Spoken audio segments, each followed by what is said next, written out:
सफर में एक नाम अपनी दृढ़ता, अनुशासन और देश की राजनीति के सबसे उच्च पदों तक पहुंचा।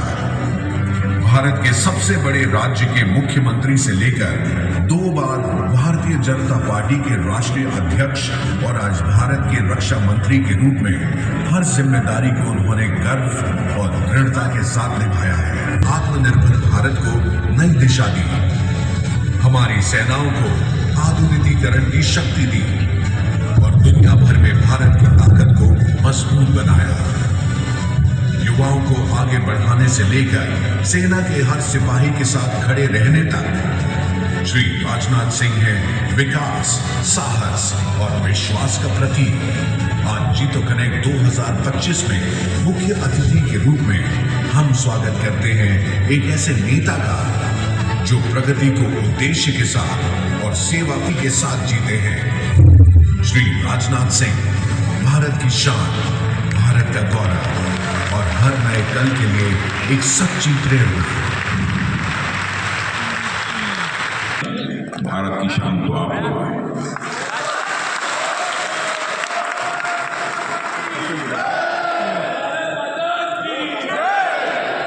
पहले मैं राजी कोठारी,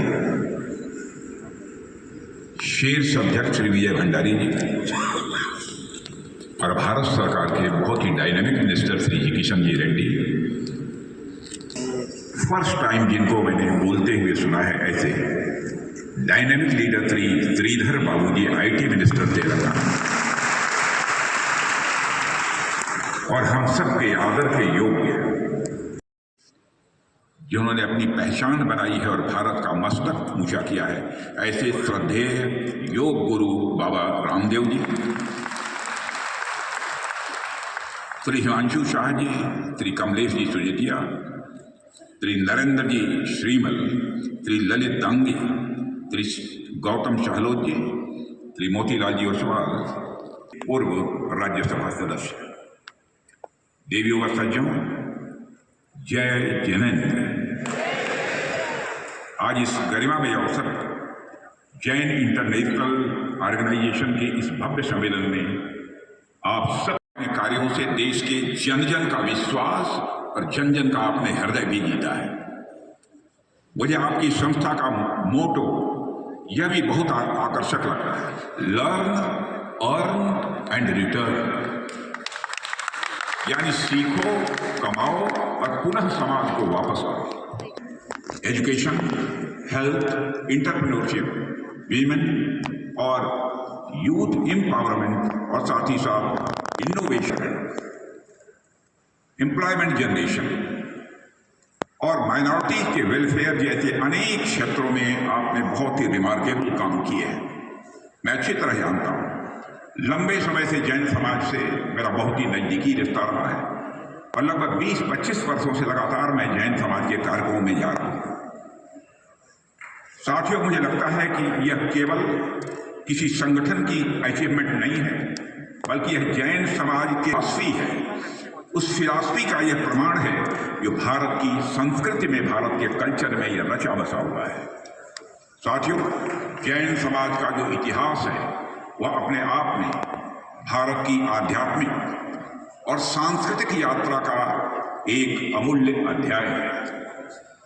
आज हमें जैन समाज पूरी दुनिया में हार्ड वर्किंग, प्रॉस्परस समाज के रूप में दिखाई देता है, लेकिन आपकी मेहनत और लगन स्वभाव भी किया रहा है, इसके कारण भी आपकी पहचान रही है। और मुझे लगता है ये सारी चीजें किसी भी सभ्य समाज की, सिविलाइज सोसाइटी की एक ये आइडेंटिटी है। भारत की संस्कृति यूनिटी इन डाइवर्सिटी, विविधता में एकता का एक अद्भुत उदाहरण रही है। यहाँ अनेक मत, पंथ, परंपराएं पनपी, परंतु सब में यही भाव रहा, सर्वे भवन्तु सुखिनः सर्वे सन्तु निरामया, यानी सभी लोग सुखी हों और सभी लोग निरोग हों। यानी हर पंथ ने सभी के सुखी होने की, सभी के निरोगी होने की और सभी के कल्याण की कामना की है। इस विविधता में जैन धर्म ने भी अपने सिद्धांतों और आदर्शों के माध्यम से न केवल भारतीय समाज, बल्कि पूरी मानव सभ्यता, ह्यूमन। साथियों, जैन धर्म के सम्यक दर्शन, सम्यक ज्ञान और सम्यक चरित्र हमें यह बताते हैं कि जीवन का उद्देश्य केवल भौतिक सफलता प्राप्त करना नहीं है, बल्कि आंतरिक शुद्धि प्राप्त करना ही किसी मनुष्य के जीवन की, मैं मानता हूं, सबसे बड़ी उपलब्धि है और सबसे सच्ची उपलब्धि है। यही कारण है कि इसके सिद्धांत समय और चाहे यहां रहिए चाहे दुनिया के किसी देश में रहिए। साथियों, जैन धर्म हमें यह भी सिखाता है कि जीवन का मूल्य उसके बाहरी रूप में नहीं है, बल्कि उसकी आंतरिक शुद्धि में। इसलिए अहिंसा, सत्य और संयम जैसे मूल्यों को जैन दर्शन ने केवल उपदेश नहीं माना है, बल्कि उन्हें जीवन में उतारने में भी कामयाबी हासिल की है। यदि कोई इन मूल्यों को गहराई से अध्ययन करे तो उसे एहसास होगा कि यह केवल धार्मिक उपदेश भर नहीं है, बल्कि एक साइंटिफिक और प्रैक्टिकल लाइफ स्टाइल भी है। जैसे जब हम अहिंसा की बात करते हैं तो आमतौर पर हमारे मन में सबसे पहले यह विचार आता है अहिंसा, नॉन वायलेंस का अर्थ है किसी को न मारना, किसी को शारीरिक पीड़ा न पहुंचाना। इसे ही अहिंसा कहते हैं, इसे ही नॉन वायलेंस कहते हैं। निश्चित रूप से नॉन वायलेंस का मन, वचन, कर्म तीनों के पवित्र होने का नाम ही है अहिंसा। जब मैं वचन से या वाणी से भी अहिंसक होने की बात कर रहा हूं तो मुझे आप सबके क्षमावाणी पर्व का ध्यान स्वाभाविक रूप से आता है। हम सब जानते हैं कि जीवन में जाने अनजाने सभी से गलतियां हो जाती हैं, फिर हमें बाद में एहसास होता है कि हमें ऐसा नहीं करना चाहिए था। और ये जो गलतियां हैं हमारे भीतर एक बोझ की तरह जमा होती रहती हैं। यदि हम इन्हें समय से रहते दूर न किया तो हमारे मन को बिल्कुल अशांत बना देती हैं, हमारे मन को पूरी तरह से बेचैन कर देती हैं। यह कितनी बड़ी बात है कि इन गलतियों को सुधारने के लिए पर्व जो आप मनाते हैं वो हमें अवसर देती है कि हम अपने अहंकार की दीवारों को तोड़कर विनम्रता के साथ क्षमा मांगें और दूसरों को क्षमा करें।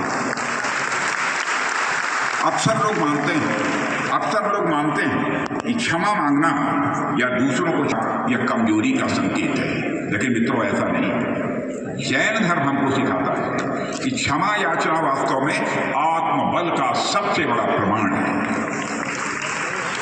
क्योंकि क्षमा मांगने के लिए हमें अपने अहंकार को त्यागना पड़ता है और दूसरों को क्षमा करने के लिए हमें अपने हृदय को विशाल बनाना पड़ता है। जब हम सच्चे मन से क्षमा मांगते हैं और दूसरों को क्षमा करते हैं तो हमारे भीतर भी एक अद्भुत शांति और संतोष का अनुभव होता है।